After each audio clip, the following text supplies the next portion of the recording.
ക്രൈസ്തലോ കർത്താവിൻ്റെ പരിശുദ്ധമേറിയ നാമം വാഴ്ത്തപ്പെടുന്നതാണ്.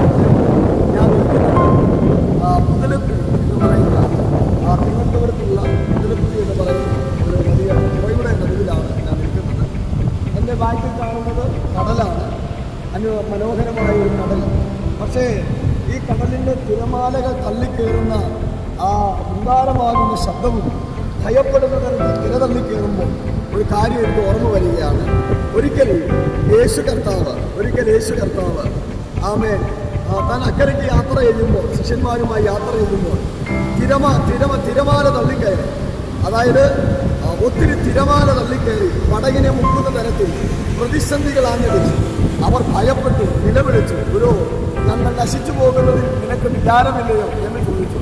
പക്ഷേ അവൻ യേശു കർത്താവ് എഴുന്നേറ്റ് കാറ്റിനെയും കടലിനെയും ശാന്തമാക്കാൻ തുടങ്ങി.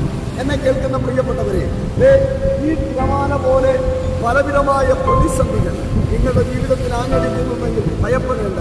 കടലിനെ ശാന്തമാക്കാൻ കഴിയുന്ന നല്ലവനായ കർത്താവിൻ്റെ സാന്നിധ്യം നിങ്ങളുടെ കൂടെ ഉണ്ടാകട്ടെ. May God bless you.